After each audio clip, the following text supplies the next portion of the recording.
बिस्मिल्लाहिर्रहमानिर्रहीम। आज आपको पाइल्स की कुछ ऐसी हर्बल रेमेडीज़ बताऊंगी कि आप पाइल्स की तकलीफ़ से बच सकेंगे और जिन लोगों को जिनकी फैमिली में ये प्रॉब्लम होता है वो आप उससे जो है जिस तकलीफ़ से गुज़रते हैं वो नहीं होगा।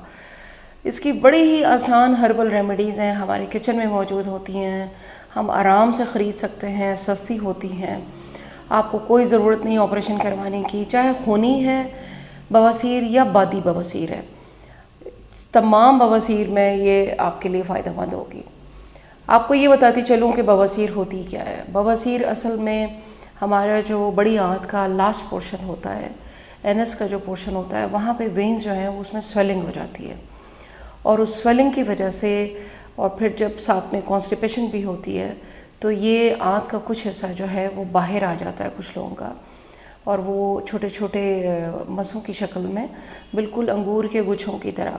और जिन लोगों को खूनी होती है वो इन्हीं वेन से और इन्हीं गुच्छों से फिर ब्लड निकलना शुरू हो जाता है और अंदर इन्फ्लेमेशन हो जाती है, ज़ख़म हो जाते हैं। इसके लिए सबसे पहले हम बात ये करेंगे कि हमें अपने ग़िज़ा में केयर कौन सी करनी है। हमें अपनी ग़िज़ा में केयर ये करनी होती है कि आपने अपने आप को कब्ज़ नहीं होने देनी। कॉन्स्टिपेशन इसकी दुश्मन है, क्योंकि जब कॉन्स्टिपेशन में पेशेंट स्टूल पास करने के लिए जब ज़ोर लगाएगा तो वो जो स्वेलिंग होती है वेन्स के अंदर, वहाँ पे ब्लीडिंग और ज़ख़म होने के और इन मसों के बाहर आ जाने के चांसेस बढ़ जाते हैं। तकलीफ़ ज़्यादा होती है, पेशेंट ना बैठ सकता है, ना खड़ा हो सकता है, ना लेट सकता है। तो उस सूरत में आपने कॉन्स्टिपेशन का ख्याल रखना है और अपनी डाइट में चावल और गोश्त का इस्तेमाल तब तक कम करना है जब तक आप इस तकलीफ़ से निजात नहीं पा लेते। चावल भी आपके बड़ी आंत के जो एक मॉइस्चर होता है, जो पानी होता है, उसको एब्जॉर्ब कर लेता है और कॉन्स्टिपेशन करता है।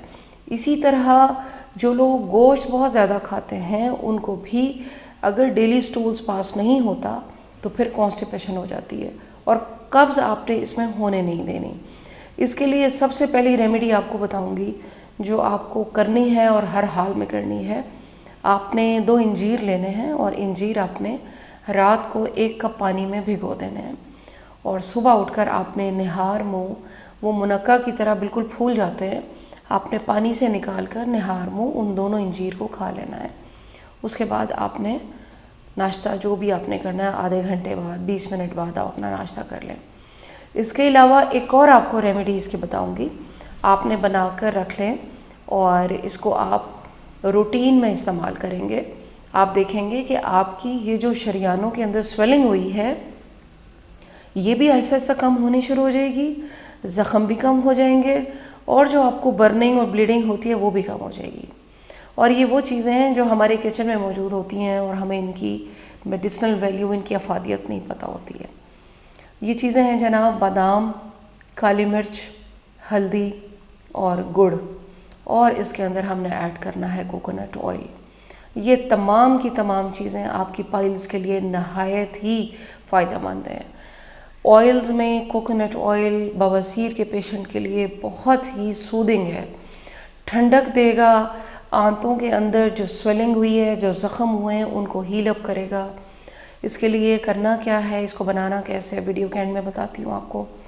लेकिन आपने अपने साथ ये अहद करना है कि आपने कॉन्स्टिपेशन होने नहीं देनी। आपने अपने खाने में सैलड का इस्तेमाल करना है, वेजिटेबल का इस्तेमाल ज़रूर करें और साथ साथ में ये हर्बल रेमेडी ज़रूर इस्तेमाल करें ताकि आप किसी तकलीफ़ से बच सकें। और आपको अगर ऑपरेशन लिख देते हैं डॉक्टर तो ऑपरेशन इसका बहुत तकलीफ़ से होता है, आप उससे भी बच सकते हैं। ये रेमेडी आप बनाएंगे कैसे, इस तरह बनाएंगे कि अगर आप 2 बड़े चम्मच बादाम लेते हैं उसमें आपने 1 चुटकी पिसी हुई काली मिर्च ऐड कर लेनी है और 1 छोटा चम्मच आपने ऐड कर लेना है coconut oil, extra virgin coconut oil, यानी खाने में जो इस्तेमाल होता है वो आपने डाल लेना है।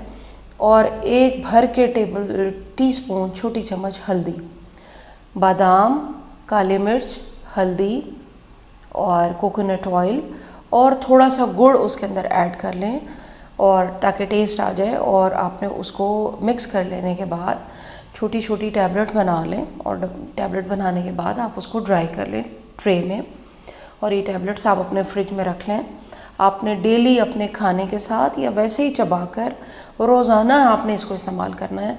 आप देखेंगे कि 15 से 20 दिन के अंदर अंदर आपकी ये जो बवासीर की तकलीफ़ है, चाहे बादी या खूनी, आपको आहिस्ता आहिस्ता आपको इसका अफाका नज़र आना शुरू हो जाएगा। इस नुस्खे में हल्दी जो है वो एंटीऑक्सीडेंट का काम करेगी। हल्दी जो है वो ज़ख्मों को ठीक करती है, इन्फ्लेमेशन स्वेलिंग को कम करती है। इसी तरह काली मिर्च जो है वो आपके जिस्म में जहाँ भी ज़ख़म स्वेलिंग होता है उसको ठीक करता है। कोकोनट ऑयल बवासीर के पेशेंट के लिए बहुत अच्छा है, अगर वो खाने में इस्तेमाल करते हैं तब भी, और अगर वो इस नुस्खे में इस्तेमाल करते हैं तो उनके जो शरियाँ अंदर वेन्स में जो स्वेलिंग होती है, जो ज़ख़म होते हैं आंतों के अंदर, वो ठीक करता है। इस नुस्खे को बनाएं, इस्तेमाल करें, कमेंट्स में ज़रूर बताइएगा। और अगली वीडियो तक अल्लाह हाफ़िज़, दुआओं में याद रखिएगा। Thank you very much.